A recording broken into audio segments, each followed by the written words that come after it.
그러면 이어서 우리가 37번 보겠습니다. 37번은 외부감사법상 대형 비상장, 주식회사에 대한 것입니다. 우리가 대형 비상장은 수업 시간에 말씀드린 바와 같이 우리가 신외부감사법에 처음 도입된 개념이죠. 그죠? 그래서 우리가 주권상장, 대형 비상장, 금융회사 이런 게 묶어 다니는 경우가 많다 그랬습니다. 한번 공부를 해보시면 여기는 뭐 우리가 네 개 중에 이제 맞는 걸 짝짓기를 골라낸 것 같아요. 여기 보시면 첫 번째 보시면 감사위원회가 설치되지 아니한 대형 비상장 회사가 감사인을 선임하기 위해서는 감사인 선임위원회의 승인을 받아야 된다. 이거 맞는 거죠. 맞는 겁니다. 그죠? 보다시피 우리가 회사는 선임할 때 주권상장, 대형 비상장, 금융회사인 경우에 감사위원회가 설치된 경우에는 감사위원회가 선정한 회계법인. 만일 감사위원회가 설치되지 아니한 경우, 문제에서 보는 이런 경우에는 그죠? 감사인 선임위원회 승인을 받아서 감사가 선정한 그죠? 감사가 선정한 그 회계법인에 선정한다 이렇게 되어 있습니다. 그죠? 여기 보시다시피 우리가 감사인 선임과 선정에 관련된 게 요약 잘 되어 있습니다. 보시다시피 좀 전에 했던 게 우리가 대형 비상장이죠. 대형 비상장. 대형 비상장은 실제로 보면 감사위원회가 없는 경우가 의무 설치는 없고요. 그죠? 여기 보시다시피 감사인 선임위원회 그 승인을 받아서 감사가 선정을 한다. 선정한다. 그죠? 선정을 한다. 이렇게 되어 있습니다. 지금 보시다시피 우리가 실제로 보면 여기서 중요한 거는 이번엔 이게 시험에 나왔으면 사실 전 더 중요한 것은 선임 기간도 굉장히 중요한 겁니다. 여기서 보면 선임 기간이. 그죠? 왜? 아까 말씀드린 바와 같이 선임 기간은 이번에 신외부감사법에서 대폭 개정이 된 것이거든요. 왜? 우리가 감사 수행 과정 중에 감사인 다음 연도의 그 감사 계약과 감사 의견 간의 어떤 그런 거래 관계를 차단하기 위해서 감사인 선임 시기를 당겼죠. 그래서 보시다시피 감사위원회가 의무 설치되는 회사인 경우에는 사업연도 개시 전에 감사인을 선임하고, 그죠? 선임하고, 그 다음에 이제 선정을 하는 거죠. 선임을 하는 겁니다. 그죠? 그리고 감사 계약은 3년이고, 그리고 주권상장법인인 등록회계법인. 그죠? 우리가 보다시피 감사인 선정은 감사위원회가 있으면 무조건 감사위원회에서 하고, 감사위원회가 말 없는 경우에는, 그죠? 감사가, 그죠? 감사인 선임위원회 승인을 받아서 감사가 선정을 한다. 감사가 선정한다. 그 대형 비상장인 경우에는 감사위원회 의무 설치는 없지요. 의무 설치는 없으니까 감사인의 의무 설치가 아닌 경우에는 감사인 선임을 언제까지? 사업연도 개시일 45일 내에. 예전엔 4개월 내인데 45일이니까 많이 당겨진 겁니다. 많이 당겨지니까 감사 계약을 확 당겨. 45일은 뭐예요? 그거 2월 중순입니다. 2월 중순. 그죠? 2월 중순은 대부분 회사의 감사가 끝나기 전입니다. 감사가 끝나기 전에 감사인을 선임해라. 또 큰 회사인 경우에는 감사를 더 빨리 하니까 큰 회사인 경우에 아예 사업연도 개시 전 나머지 회사는 45일 이내 그죠? 그리고 만일 보시다시피 이 세 개 회사는 주권상장, 대형비상장, 금융회사는 감사계약 기간 3년, 나머지는 다 1년. 그죠? 그리고 감사인도 주권상장인 경우에는 등록회계법인, 우리가 나머지는 회계법인, 그 다음에 비상장은 회계법인이나 감사반, 그죠? 회계법인이나 감사반 이렇게 감사를 하는 겁니다. 그죠? 감사반 한다. 나머지 뭐 비상장과 우리가 유한회사의 경우에는 하여튼 감사위원회 설치는 자유입니다. 감사위원회가 설치되어 있으면 무조건 감사위원회에서 감사인을 우리가 선정을 하는 겁니다. 감사가 선정을 하는 겁니다. 그죠? 선정을 하는 거예요. 그죠?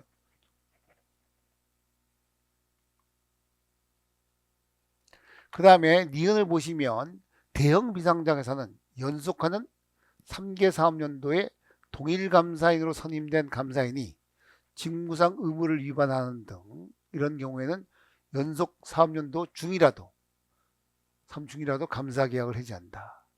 얼핏 보면 맞는 것 같지만 얼핏 보면 정확한 살짝 속기가 십상이죠.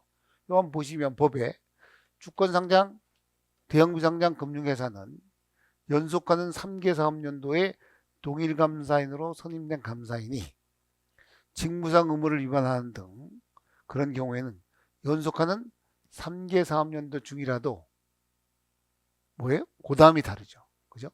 사업연도 종료 후 3개월 이내에 3개월 이내에 그죠? 감사위원회 아니면 감사위원회 승인을 받은 감사가 요청한 경우에 감사인을 해임한다. 이렇게 나와 있습니다. 그 사업연도 중이 아니죠. 사업연도 중에는 독립성 위반 빼놓고는 사업연도 중에 감사인을 해임하거나 해약할 수는 없어요. 사업연도 중은 감사는 받아야 돼. 왜? 여기 우리가 직무를 위반하더라도 잘 달래서 감사를 받아야지. 감사 받기 전에 감사기획이 나오기 전에 해서는 안 된다. 그죠? 감사 나가기 전, 그죠? 3년도 종료 후 3개월 이내 3년도 종료를 해야 돼. 감사를 다 받아야 돼. 그리고 나서도 또 절차가 있습니다. 감사위원회, 감사인 선임위원회 승인을 받아서 우리가 요청을 하는 겁니다. 그죠? 여기는 보다시피 주권상장, 대형부상장, 금융회사는 최소한 뭐예요? 감사위원회가 의무 설치되어 있거나 아니면 최소한 감사인 선임위원회는 있는 거죠. 그죠? 감사만 있는 건 없습니다. 여기는. 그죠? 있으니까. 그래서 보시다시피 우리가 여기 그죠? 해임을 요청한 경우에는 감사에 설치된 경우에는 감사인회가 해임을 요청. 감사인회가 설치되지 아니한 경우에는 감사가 감사인의 승인을 받아서 해임을 요청한다. 그죠? 해임을 요청한다.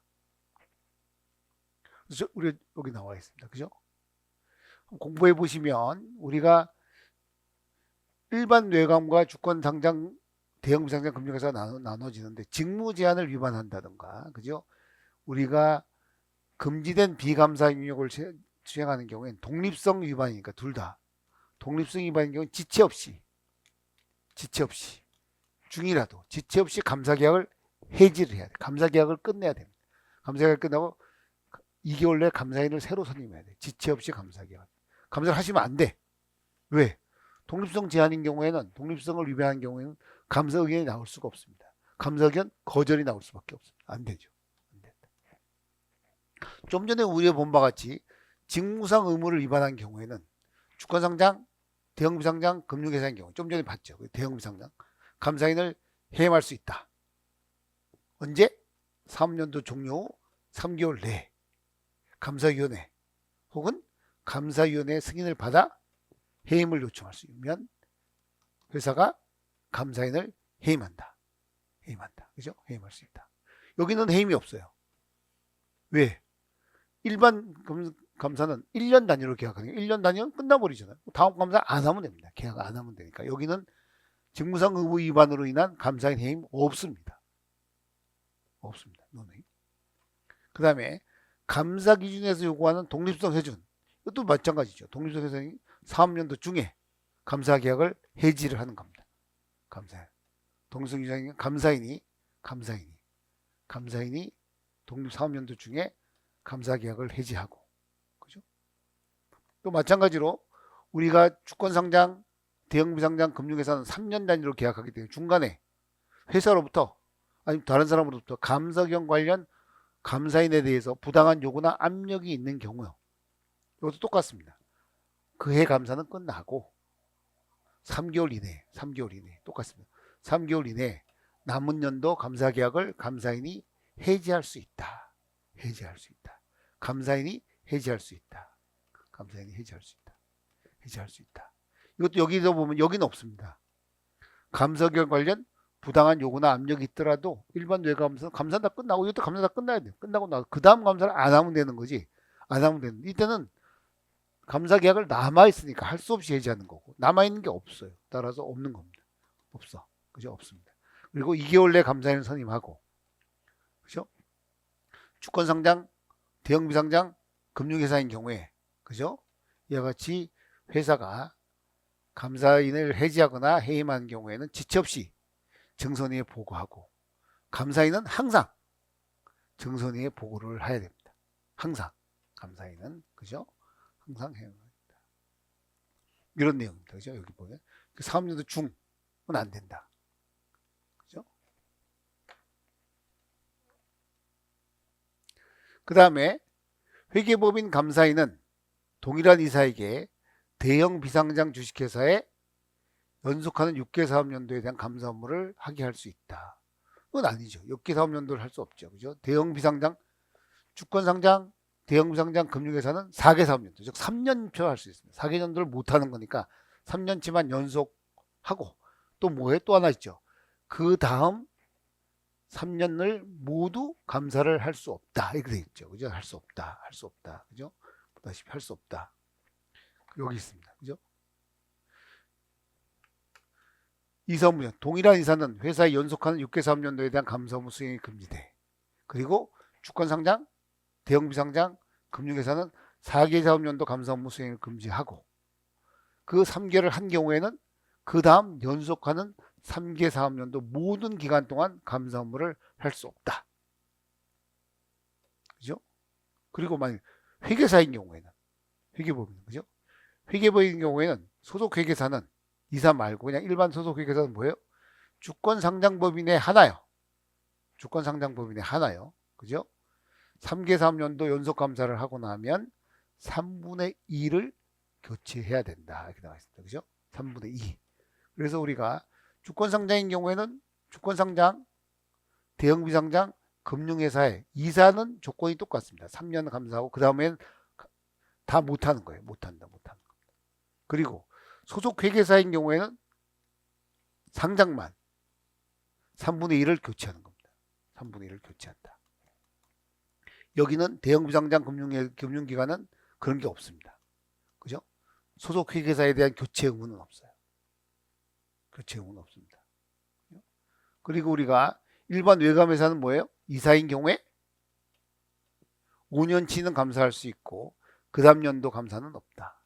그 다음 연도 감사는 6년은 감사할 수 없다. 6년은 감사. 역시 회계사에 대한 제한은 아예 없어요. 없습니다.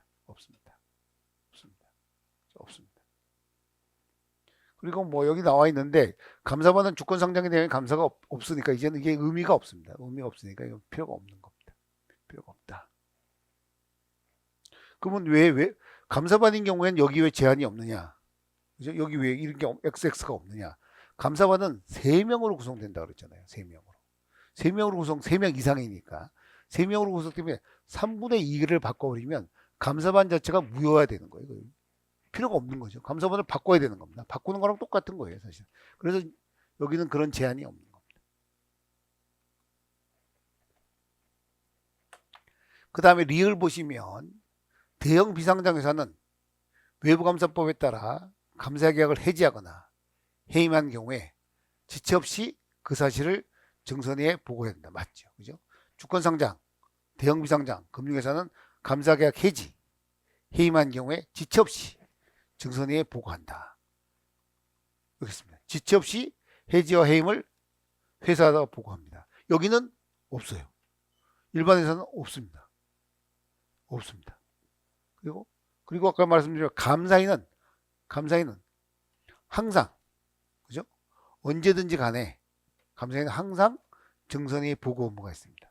사업연도 중에 회수 해지가 되든 아니면 감사계약을 종료 후 3개월 내에 계약을 해지를 하든 여하튼 간에 증선회에 항상 보고를 해야 되고 회사인 경우에는 큰 회사에 대해서만 보고 의무를 부여하고 있습니다. 그죠? 보고 의무를 부여하고 있다.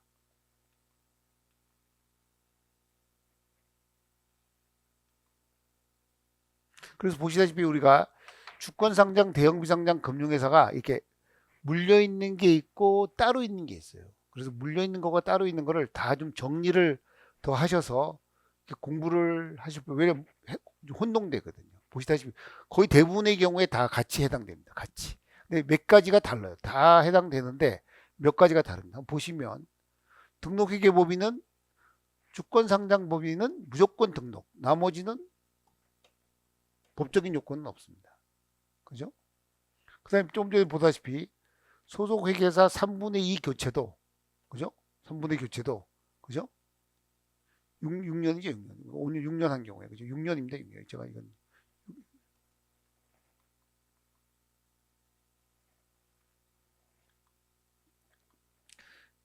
3분의 2 교체하는 것도 여기 보시면 주권 상장에만 해당되는 겁니다. 주권 상장에만. 주권상장이면. 그죠? 나머지는 대부분 그래요.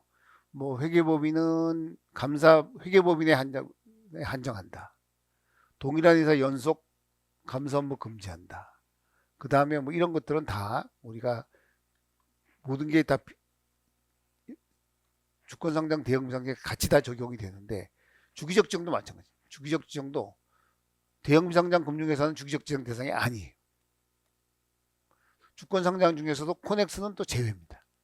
일부 제외하고 나머지 주권상장에만 해당되는 거예요. 주권상장에. 그죠? 주권상장에만. 대부분 다 그런데 몇 가지 다른 게 있으니까 몇 가지 다른 것만 따로 떼서 꼭 공부를 하셔야 됩니다. 몇 가지 다른 게 있으니까. 그죠? 그거는 주시하셔야 돼요.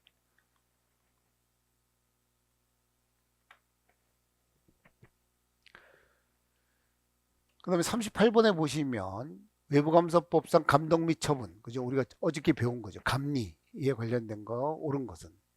그죠? 보기 5개 나와 있습니다. 자, 증권선물위원회는 회계처리 기준과 감사기준의 준수 여부에 대한 감리를 할 수 있다. 그렇지만 감사인의 업무 설계와 운영에 관한 기준인 품질관리 기준인 준수 여부에 대한 감리는 할 수 없다. 뭐 그렇죠. 여기 보면 26조 외관부 26조에 보면 감사인이 제출한 감사보고서에 대한 감리, 회사가 제출한 재무제표에 대한 감리, 또 뭐 있어요? 지금 보다시피 감사인의 감사 업무에 대한 품질관리 기준 준수 여부에 대한 감리와 품질관리 수준에 대한 평가까지 할 수 있습니다. 평가까지 할 수 있습니다. 틀린 거죠. 그죠? 맞지 않습니다.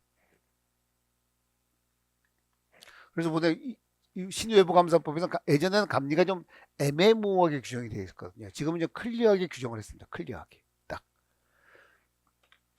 감리는 누가 해? 증선이 가는 겁니다. 왜? 재무제표와 감사보고서의 신뢰도를 높이기 위해서. 종류가 뭐예요? 감사보고서에 대한 감리, 재무제표에 대한 감리, 품질관리 준수 여부 및 품질관리 수준 평가. 그죠? 그 다음에 2가지가 더 있습니다. 감리는 총 5가지입니다. 5가지. 하나는 뭐예요? 또 하나는 뭐예요? 등록회계법인에 대한 등록평가. 이게 또 있습니다. 그죠? 등록회계법인 등록평가. 뭐 이건데, 그거는 뭐 우리가 그 시행령 사항이니까 뭐 그것까지 복잡하게 알 필요는 없고, 지금 하여튼 이 3가지는 법에 있으니까 여러분들 아셔야 됩니다. 그죠? 품질관리 수준에 대한 평가. 그 품질관리 수준 평가는 또 여기 정해져 있어요. 품질관리 수준이라는 것이 이거는 정확하게 요건이 있잖아요. 회계감사 기준, 회계처리 기준. 따라서 지켰냐 안 지켰냐 하는 게 좀 클리어하게 되는 반면에 품질관리 기준이라는 것은 사실 좀 애매모호한 성격이 있죠. 그죠? 애매모호한 성격이 있으니까 다른 것과 다르게 그 자체로 그냥 직접적인 처벌은 하지 않고, 그죠? 시장에 맞게 좀 공개를 함으로써 시장에서 자율적으로 지켜지도록. 그래서 보시다시피 품질관리 기준 준수 감리 및 평가는 어떻게 하느냐? 품질관리 기준 준수에 대한 감리를 한 결과 감사 업무 품질 향상을 위해서 필요한 경우 1년 이내의 기간을 정해서 감사인에게 개선을 공고한다. 그리고 그 이행 여부를 점검을 하는데, 개선 공고했을 때는 그 개선 공고 사항을 뭘 개선 공고했는지를 외부에 공개를 한다. 그리고 감사인이 개선 공고를 했는데 정당한 이유 없이 이를 이행하지 않는 경우에 이행하지 않았다 하는 것을 외부에 공개하자. 공개함으로써 약간 망신을 주겠다. 뭐 이 정도죠. 처벌을 직접적으로 하진 않습니다. 이것처럼. 그죠?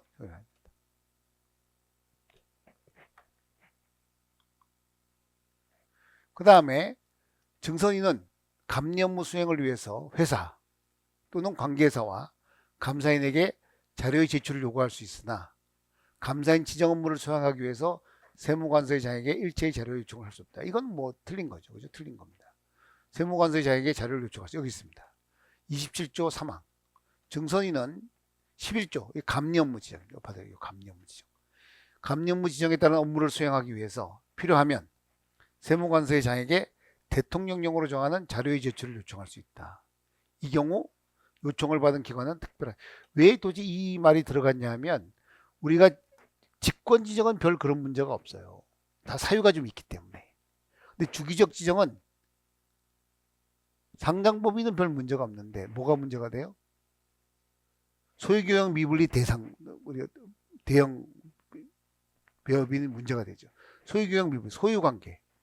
그런 거는 사실 세무서의 자료가 많이 있거든요. 소유교역 미분리 대형 비상장이니까. 그죠?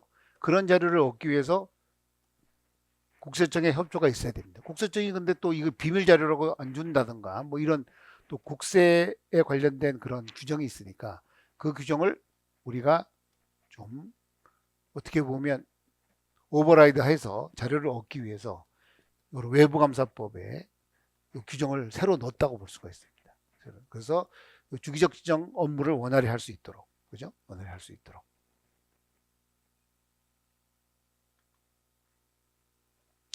그 다음에 우리가 또 보면 보험업에 따른 보험회사가 감사인 또는 공인회계사에 대해서 손해배상 청구를 하는 경우 감사 또는 공인회계사가 손해배상을 명의해서 그 임무를 증명을 해야 된다. 그렇지 않죠. 일반적인 경우에는 다른 사람이 감사나 공인회계사에 손해배상 청구 소송을 제기한 경우에는 감사나 공인회계사가 그 임무를 게을리하지 않았음을 증명해야 되는데 그렇지 않은, 그죠?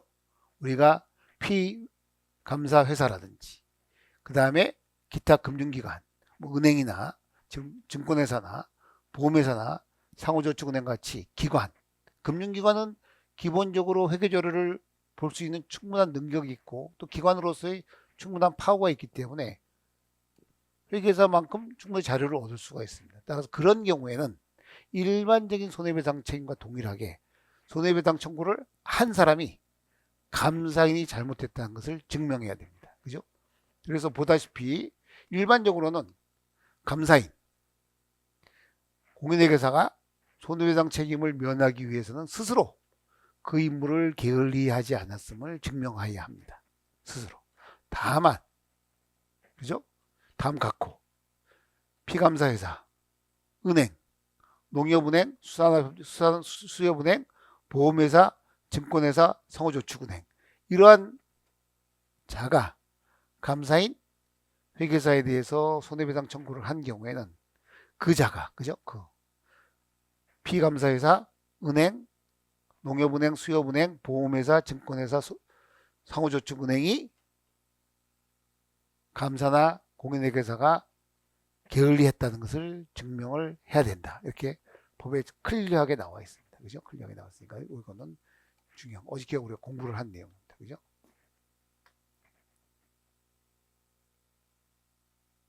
그 다음에 회계법인은 대통령령으로 정하는 경우 외에는 공인회계사에 적립한 손해배상 공동기금을 양도하거나 담보로 제공할 수 없으며 누구든지 이를 압류, 가압류할 수 없다. 맞는 말이죠. 맞는 말. 여기 나와 있습니다. 32조 3항. 공동기금을 적립한 회계법인은 한국공인회계사회에 적립한 공동기금을 양도, 담보로 제공할 수 없으며 누구든지 이를 압류, 가압류할 수 없다. 예외가 뭐예요? 분할합병하는 경우가 있죠. 분할합병하는 경우. 그죠? 분할합병 경우. 한번 같이 읽어보시면 회계법인은, 그죠? 손해배상을 하기 위해서 공동기금을 적립해야 되고, 그죠? 다만 보험에 가입할 수 있습니다. 보험에 가입한 경우에는 이 공동기금에 기본 적립금과 연간 적립금, 추가 적립금이 있는 세 가지가 있죠. 그죠? 기본, 연간, 추가. 기본 적립금은 하셔야 돼요. 그죠? 보험에 가입한 경우에는 연간 적립금은 적립하지 않아야 할 수도 있다. 다른 말로 말하면 뭐예요? 기본 적립금은 적립을 해야 된다. 추가 적립금은 감리에 대한 하나 벌로서 우리가 추가하는 것이기 때문에 당연히 좀 예외라고 볼 수 있습니다. 그건 당연히 적립해야 되죠. 보험과는 관련이 없습니다. 그러니까 손해배상 공동기금 적립하던가 보험을 하던데 보험을 하더라도 기본 적립금은 적립을 하셔야 된다. 그 양도 같은 게 안 된다. 그죠? 전번에 공부했습니다. 그죠? 우리가 보다시피 공인회계사법, 외부감사법에 이러한 손해배상 관련된 규정이 믹스되어 있습니다. 그래서 손해배상 준비금, 기금, 보험, 손해배상에 관련된 여러 공제사업 이렇게 되어 있는데 지금 개인회계사에 대해서 이 개인은 뭐예요? 회계법인 소속 회계사는 자기 스스로 보험을 가입할 필요가 없습니다. 그 회계법인에서 알아서 하는 거니까. 회계법인에 소속한 회계사 제외한 개인 회계사인 경우에는 자기 스스로 보험에 가입하던가 아니면 공인회계사회에 공제사회가 가입을 해야 돼요. 뭐에 따라서? 공인회계사법에 따라서. 그리고 공인회계사법은 회계법인에 대해서 손해배상 준비금을 적립하도록 요구하고 있습니다. 회계법인 준비금은 회계법인 내 유보를 하되, 그죠? 해산 시에는 그 금액을 떼서 한공에 예치를 하다 이렇게 되어 있습니다. 손해배상 준비금 마찬가지로 금융의 승인 없이 손해배상의 다른 용도로 사용은 금지되어 있습니다. 자, 공동기금은 좀 전에 공부한 것 같이 기본적립금, 연간적립금, 추가적립금 이 세 가지 종류가 있다. 그래서 기금을 적립하던가 보험에 가입하던가. 보험 가입 시에는 기본적립금은 적립을 해야 되고 연간적립금은 적립을 면제해 주고 있습니다. 그죠? 공인회계사회에는 그것을 구분해서 관리해야 되고, 그죠? 회계법인은 좀 전에 공부했지 법령으로 정하는 경우 외에는 한공에 적립한 공동기금을 양도, 담보 제공, 압류, 가압류 이런 게 금지가 되어 있다. 이렇게 우리가 공부했습니다. 그죠? 그 법이 믹스가 되어 있습니다. 그 회계법인에 대해서는 책임이 굉장히 좀 강하죠. 그죠? 여러 가지가 있습니다. 왜? 그죠? 되어 있습니다.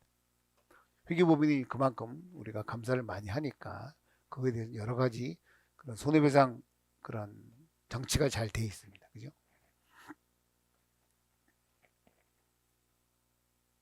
그 다음 금융인은 회계전문가인 감사인이 과실로 회계감사 기준을 위반해서 감사보고를 작성한 경우에 과징금을 부과할 수 있다. 과징금 부과는 금융위 소관이 안 돼요. 전번에 말한 과실이 아니죠. 고의 중과실입니다. 고의 중과실. 고의 중과실인 경우에만 과징금을 부과하는 거지. 그 과실인 경우에 아닙니다. 보다시피 금융위는 감사인이 고의 또는 중대한 과실, 중과실입니다. 고의 중대한 과실로 감사 기준을 위반해서 감사보고서를 작성한 경우에 감사보수의 5배를 초과하지 않는 범위 내에서 과징금을 부과할 수 있다. 회사도 마찬가지죠. 회사가 고의 중과실로 회계처리 기준을 위반해서 재무제표를 작성한 경우에 분식된 금액의 20%. 그죠? 또 회사 관계자 역시 업무 집행 지시자 그 밖의 회계 업무 담당자에 대해서는 회사 가진금의 10%. 회사 가진금. 거기도 뭐예요?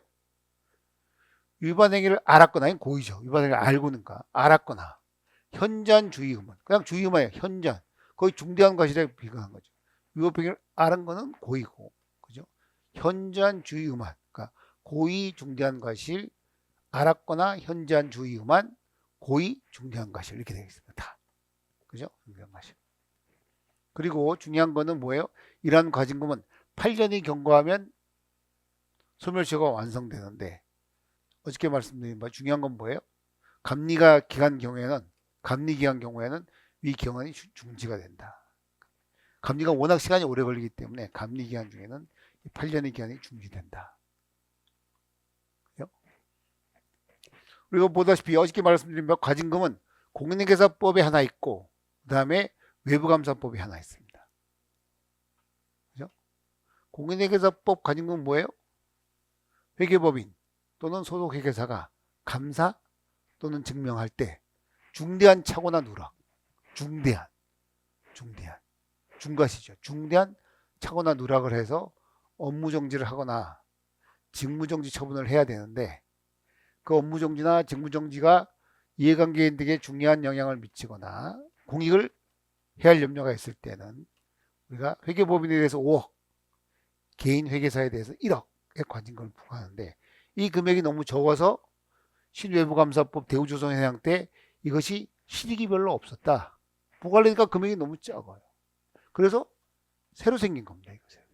그래서 이 당시에는 우리가 대우조선 해양에 관련된 회계법인에 대해서 과징금 부과를 못했어요. 할 수가 없고 이게 실효가 없으니까. 그래서 다른 신규 영업 정지, 특수한 영업 정지를 시켰는데 뭐 다 시키진 않고 신규로 영업하는 것을 못하게 한다. 이렇게 우리가 정지를 1년 동안 정지를 시켰습니다. 외부감사법 뭐예요? 회사 관계자, 감사인, 고의 중과실, 그죠? 위법 행위를 알았거나 현저한 주의 의만으로 방지 못한 경우 감사인 고의 중대한 과실. 회사 위반 금액의 20%. 회사 관계자 회사 가진 금액 10%. 감사인은 감사 보수의 5배.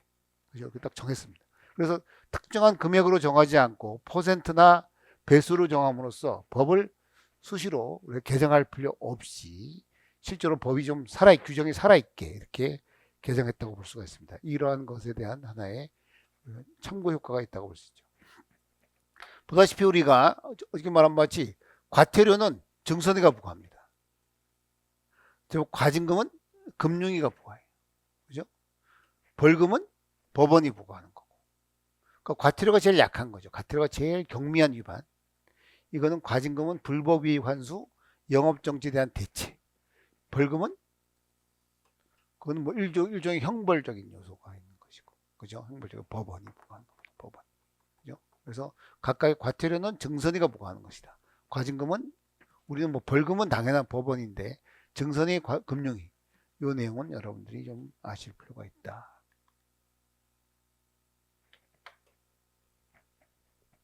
그 다음에 공인회계사법상 회계법인, 그 다음 외국 공인회계사에 대한 우리가 설명을 한번 같이 공부하도록 하겠습니다.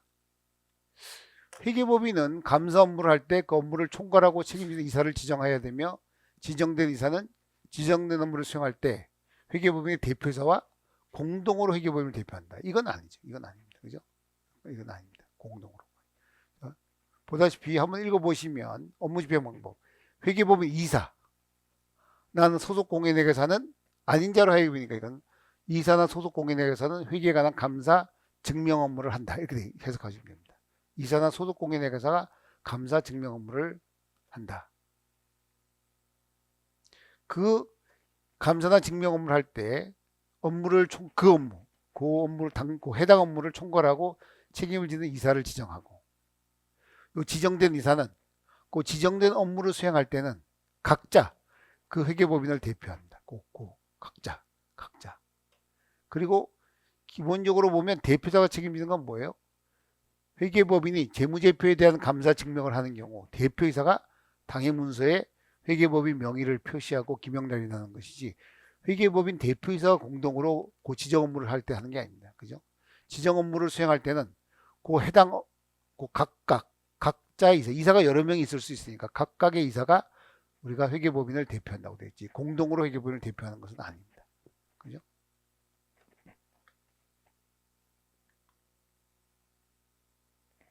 회계법인 이사가 아닌 소속 공인회계사로 하여금 회계에 관한 감사 또는 증명에 관한 업무를 하게 는 아닙니다. 이건 뭐 아니죠. 같이 하는 거죠. 그죠? 회계법인은 이사와 공인회계사는 다 감사나 증명 업무를 할 수 있습니다. 그죠? 예전에는 이렇게 돼 있어요. 옛날에는 이사만이 감사나 증명을 할 수 있고 소속 공인회계사를 감사 보조자라고 불렀어요. 이제는 그런 거 없어졌습니다. 법이 개정됐죠. 23년도에 개정이 됐습니다. 개정됐으니까 이제는 감사나 증명을 하는 사람은 이사와 소속 공인회계사고, 단지 이사는 뭐예요? 총괄 책임지는 사람이고, 그리고 그거에 대해서 그 업무에 대해서 회계법인을 대표하는 이런 규정이 신설된 겁니다. 이것이 바뀌면서 이 두 개의 조항이 신설된 겁니다. 신설됐습니다. 회계법인 업무를 한번 보시면 우리가 이사는 3인 이상이고, 3인 이상. 대표이사도 3인 이는 뭐 이론적으로 한 명인 거죠. 회계법인은 회계에 관한 감사, 증명 업무를 할 때 그 업무를 총괄하고 책임을 지는 이사를 지정하고, 지정된 이사는 그 지정 업무를 수행할 때 각자 그 회계법인을 대표한다. 회계법인이 재무제표를 감사하고 증명하는 경우에는 대표이사가 문서에 회계법인 명의를 표시하고 기명 날인해야 된다. 이사는 뭐예요? 주주여야 됩니다. 사원이어야 됩니다. 이사는 일부 직무정지를 받아서도 이사가 될 수 없습니다. 그죠? 일부 직무정지는 당연하고 일부 직무정지를 받아도 안 되고, 또 하나 조건이 있죠. 등록 취소나 업무 정지된 회계법인이 있다면 그 회계법인의 사유 발생 당시 말 이사였다면 등록 취소 후 3년이 경과한 후에만 다른 회계법인 이사가 될 수 있고, 또 만일 업무정지 기간이라면 업무정지 기간이 끝나야지만 다른 회계법인의 이사가 될 수 있습니다. 그죠? 이사는 까다롭습니다. 조건이. 그죠? 사원이어야 되고, 일부 정지 중파들도 안 되고, 뭐 다른 회계법인에 만약 이사했는데, 만약 그 회계법인이 등록 취소나 업무 정지를 받은 거라면, 그 당시에 만약 이사가 아니었으면 괜찮아요. 이사였다면, 등록 취소 3개월이 경과한 후, 아니면 업무 정지 기간이 종료한 후. 그죠? 또 중요한 게 뭐예요? 외국 공인에게서는 사원은 될 수 있지만 이사는 될 수 없다. 이사에 대한 조건이 이렇게 4가지가 있습니다. 그죠? 까다롭습니다. 소속 공인에게서는 7인이죠. 그죠? 우리가 소속 회계사는 일부 정무정지 기간 동안은 소속 회계사가 될 수 있습니다. 그죠? 예전에 없었는데 포함됩니다. 그죠? 사원은 3인 이상인데 외국 공인회계사도 사원이 될 수 있습니다. 사원이 될 수 있다. 그죠? 사원이 될 수 있다. 그리고 회계법인은 분사무소를 돌 수 있는데 개인은 분사무소를 돌 수 없습니다. 개인은 회계법인 이사와 소속회계사는 소속회계사 위에 다른 사무소를 둘 수 없습니다. 둘 수 없습니다. 또 자기 또는 제3자를 위해서 회계법인 업무 범위에 속하는 업무를 함으로써 회계법인의 이익을 해서는 안 됩니다. 당연히 다른 회계법인의 이사, 소속회계사가 될 수 없습니다. 그죠? 미국 공인회계사가 할 수 없는 한국에서 국제적으로 통용되는 국제기준 업무, 한국의 법인세 처리 업무, 뭐 국제기준에 대한 자문 업무는 할 수 있지만 한국의 법인세 처리 업무는 할 수 없죠. 지금 보다시피 그 40조 3에 보시면 할 수 업무가 2개가 있습니다. 원자격국의 회계법, 회계기준에 대한 자문, 그리고 국제적으로 통용되는 국제회계법, 국제회계기준에 대한 자문, 이렇게 할 수 있어요. 요건 할 수 있는데 요건 못하는 거죠. 요건 못하는 겁니다. 그죠? 옳지 않죠. 그다음에 금지와 허용이 있습니다. 그죠? 외국 공인회계사는 한국 공인회계사의 고용이 금지되어 있고 한국 공인회계사나 회계 업무를 공동으로 할 수 없습니다. 독특하죠. 공동으로 할 수 있는 것 같은데 없습니다. 수익을 분배할 수도 없습니다. 회계법인 이사가 될 수 없습니다. 그리고 국내 회계사, 회계법인과 공동으로 회계법인 설립, 운영할 수 없습니다. 그리고 당연히 뭐 2개 이상의 회계법인에 고용되거나 안 된다. 그 다음에 국내에 180 이상 체류를 하셔야 되고, 허용되는 건 뭐예요? 국내 회계법인에 고용되는 건 가용해. 사무소 개설도 됩니다. 외국 공인회계사, 외국 회계법인 사무에 고용이 될 수 있고, 회계법인 사원은 가능합니다. 그리고 출자도 돼요.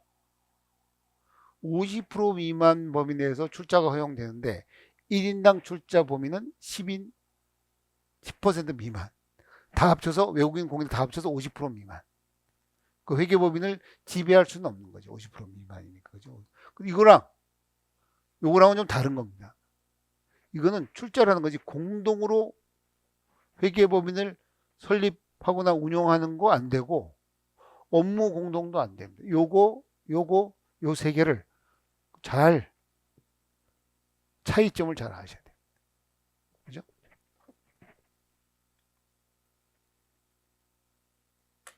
그 다음에 4번에 보시면 A 회계법인이 분할을 결정해서 회계법인을 새로 만든 경우에 분할 전 체결한 기존 감사 계약은 새로 생긴 회계법인이 승계할 수 없다. 승계할 수 있게 만들. 옛날에 승계할 수 없었는데 새로 규정을 신설했습니다. 보다시피 단순 분할 신설, 분할 승계, 분할 합병 신설 회계법인은 새로 생긴 회계법인은 분할 합병 전 종전 회계법인으로부터 손해배상 준비금, 손해배상 공동기금, 감사계약 등을 분할계약서나 분할합병계약서에 따라서 승계할 수 있다. 이렇게 되어 있습니다. 승계할 수 있다. 승계할 수 있다. 그죠? 승계할 수 있다. 예전에 안 됐는데 승계할 수 있게 함으로써 회계법인의 구조조정을 좀 원활히 하겠다. 이렇게 그런.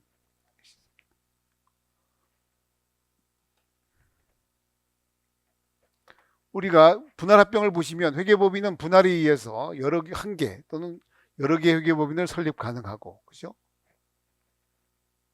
그러니까 단순 분할, 좀 전에 보았지 이런 것에서 준비금, 기금, 계약을 나눌 수 있고, 단순은 뭐예요?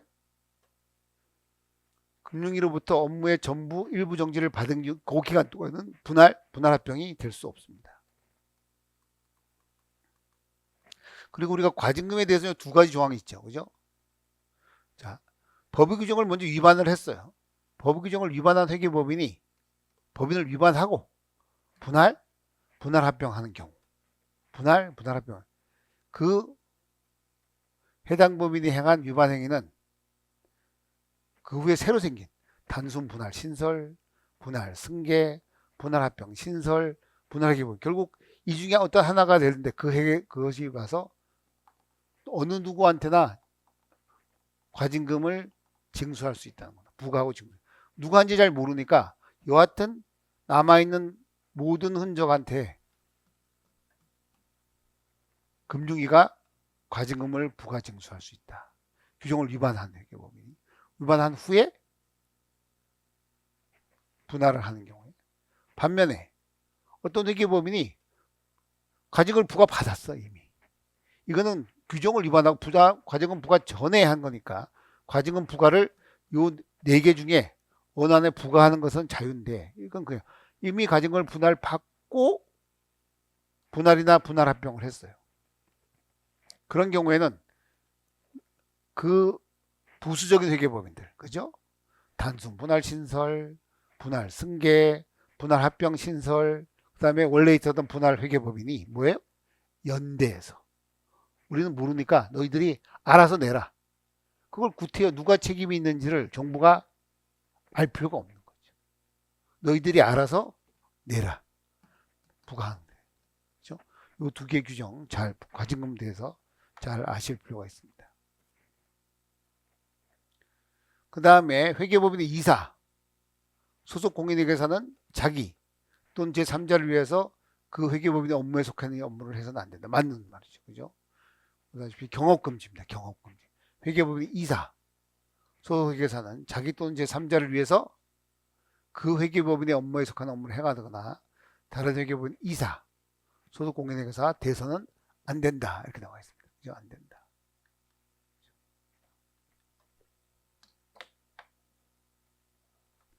40번까지 하고 뭐 강의 한 김에 끝내겠습니다. 40번 보시면 그 공인회계사법상 공인회계사에 관한 설명, 공인회계사법. 그죠? 앞에 그 두 문제는 공인회계사법에 대해서 나온 것 같아요.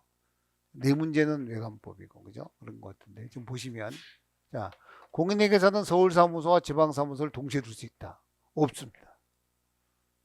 회계법인은 가능하지만 공인회계사는 직무를 행하기 위해서 사무소를 개설할 수 있는데 어떠한 명목으로도 말이 강하죠. 두 개를 둘 수 없습니다. 그렇지만 회계법인은 주사무소 외에 분사무소를 둘 수 있습니다. 그죠? 그리고 회계법인의 이사와 소속회계사는 그 회계법인 소속회계사 위에 다른 사무소를 둘 수 없다. 그죠? 둘 수 앞에서 공부한 내용. 회계법인에 이렇게 회계사의 권리 의무가 있습니다. 그죠? 보다시피 직무를 행하기 위해서 한 개 사무소 개설만 허용합니다. 어떠한 명목으로도 2개 이상의 사무소를 둘 수 없고 장부를 작성하고 사무소에 비치해야 되고 등록증 대여행위를 안 되고 계정관리 양수 금지되고 그죠? 모든 게 여기 사실 이건 앞에 보면 다 회계사는 품위를 손상해서는 안 된다. 회계사는 독립성을 유지해야 된다. 회계사는 고의로 진실을 감추고 이렇게 한다. 회계사는 구성원으로서 이렇게 나와 있다. 회계사인데 요거 공인회계사 등록증 대여행위 알선은 회계사는 누구든 회계사의 유무를 가리지 않는다. 누구든지 그러니까 회계사는 회계사 등록증 대여 행위를 알선해서는 안 되나 회계사가 아닌 사람은 가능하다. 아닌 거죠. 누구든지 못하는 거. 누구든지 그죠? 모두 회계사가 지켜야 할 권리와 의무사항이나 등록증 대여는 누구든지 안 된다. 누구든지 안 된다. A 회계법인에 고용된 외국 회계사는 A 회계법인의 사원만 이사가 될 수다. 아니죠. 앞에서 공부했잖아요. 그죠? 외국 회계사는 사원은 가능한데 이사는 될 수 없다. 이사는 될 수 없다. 그죠? 이사를 두어야 된다. 이사는 뭐예요? 외국 공인회계사가 안 되는 겁니다. 사원이 아닌 자, 일부 직무정지를 받은 자, 등록이 취소된 업무가 정지된 회계법인의 그 당시 이사였던 사람으로서 그죠? 등록 취소 후 3년이 지나지 아니하거나 업무 정지 기간 중에 있는 사람은 다른 회계법인에 옮겨도 이사가 될 수 없다. 왜냐면 옛날에는 이게 됐거든요. 옛날에 회계법인 문을 닫으면 간판만 바꿔 달아서 간판만. 그거 뭐 상당히 좀 유명무실했죠. 그래서 이런 규정이 생긴 겁니다. 간판만 규정이 있어요.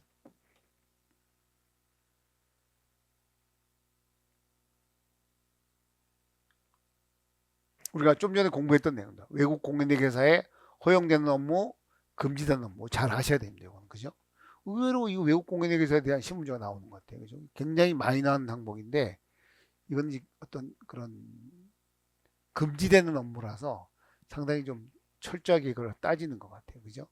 자, 그 다음에 40번에 보기 3번에 보시면 공인회계사는 갑회사의 재무제표를 감사하는 업무를 수행하는 계약을 체결하고 있는 중에는 내부 감사 업무를 대행할 수 없다. 맞죠? 감사 업무를 할 수 없다. 내부 감사 업무 대행 금지되어 있습니다. 그렇죠? 금지되어 있습니다. 금지되는 게 뭐예요? 보다시피 회계기록과 재무제표 작성, 내부 감사 업무 대행 지금 나왔던 거, 재무제표 정보체제 구축 및 운영, 자산 자본, 그 밖의 권리 등을 매수하기 위한 실사, 재무보고, 가치평가, 계약의 타당성에 대한 의견 제시 안 된다. 인사 및 조직 등에 관한 지원 업무, 보험 충당부채 산출 관련된 보험 계리 업무, 민형사 소송에 대한 자문 업무, 자금 조달, 투자 관련 알선 및 중개 업무, 중요한 자산의 처분, 지배인 또는 임원에 준하는 업무를 하는 거 다 금지되어 있습니다. 금지되어 있습니다. 이러한 업무는 공인회계사와 회계법인에 갖고 또 뭐예요? 연결 재무제표를 작성하는 경우에는 종속회사에 대해서도 이런 컨설팅 제공이 금지되어 있습니다. 금지된 업무 이외의 업무는 감사 고객에게 제공은 가능한데 일정한 내부 통제 절차를 거쳐서 대부분의 경우에는 감사 아니면 감사위원회의 동의를 얻어서 컨설팅을 진행하도록 되어 있습니다. 보통 보면. 그 다음에 C공인회계사의 배우자가 을 회사의 재무에 관한 사무에 책임이 있는 팀장으로 근무하고 있는 경우 C공인회계사는 을 회사의 감사위원회의 동의가 있을 때는 을 회사의 감사 업무를 수행할 수 있다. 중요한 경우에는 독립성에 대해서는 치유 방법이 없습니다. 치유 방법이 없어요. 안 되는 겁니다. 그죠?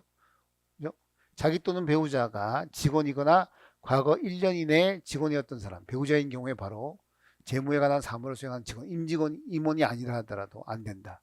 여기 어디에 보다시피 뭐 누구의 동의를 받는다든가 뭐 특별 승인을 받는 이런 거 안 됩니다. 제가 누누이 말하다시피 독립성에 관해서는 치유 방법이 없다. 유일한 방법은 뭐예요? 감사 계약을 그만두는 것밖에 없습니다. 감사 계약을 해지하는 것밖에 없어요. 즉시 해제.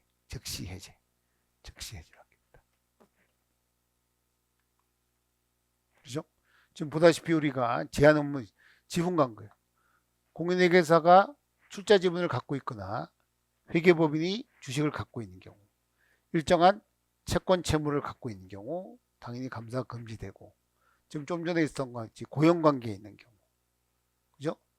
임원인 경우에는 뭐 안 되고, 단지 직원인 경우에는 본인은 안 되고, 배우자의 경우에는 재무에 관한 사항 안 되고, 그죠? 그리고 이 모든 거는 어떻게 보면 뭐예요?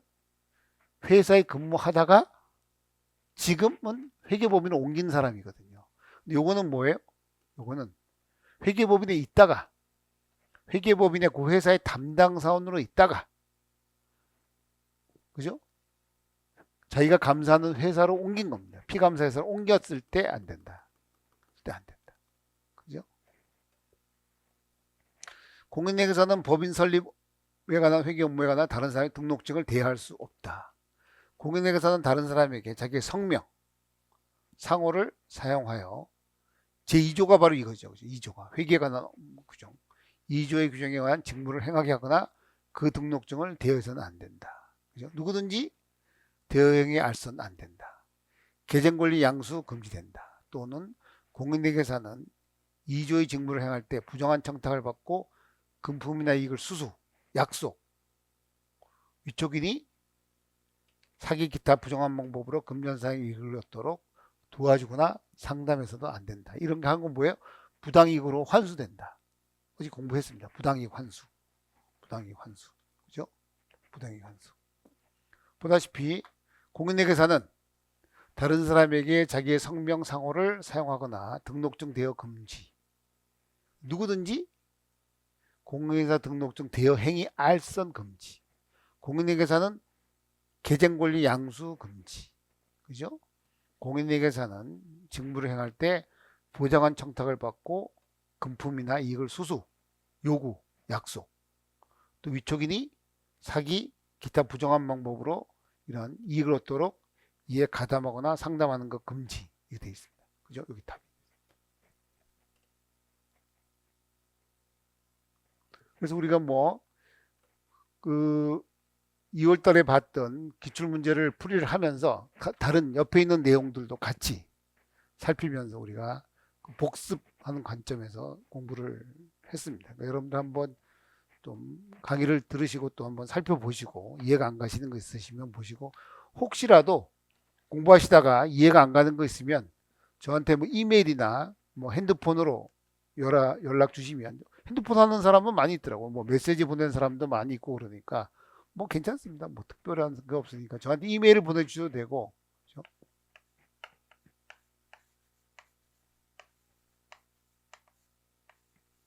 저 글자를 못 써서 IT입니다. 인태형이니까 IT. 그 다음에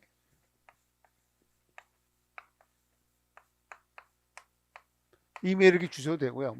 요새 하도 핸드폰이 해킹돼서 난리라는데 그렇죠?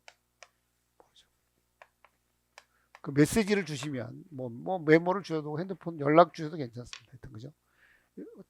궁금한 거나 좀 이렇게 문제가 있으시면 저한테 물어보시면 제가 아는 범위 내에서는 실제로 의외로 물어보는 학생들이 있으시더라고요. 그죠? 물어보는 사람들이 있더라고요. 물어보는 사람 특히 메시지 같은 것도 많이 물어보기도 하고 또 여러 가지 좀 잘못된 거 아니냐 이렇게 물어보기도 하고 왜 그러냐 왜 이런 게 이렇게 생겼냐 이렇게 물어보는 사람이 있더라고요. 그래서 제가 메시지를 남기면 제가 간단한 거는 메시지를 넣어주기도 하고 아니면 시간이 가능할 때 전화로 해서 설명을 해주시면 해드리면 아마 이해하기가 굉장히 편하실 것 같아요. 그래서 아무래도 이게 공부를 점수는 작긴 하지만 또 공부를 하다 보면 점수 하나하나가 중요하니까 또 공부할 때 좀 어려움이 있으시면 언제든지 연락하셔도 괜찮습니다.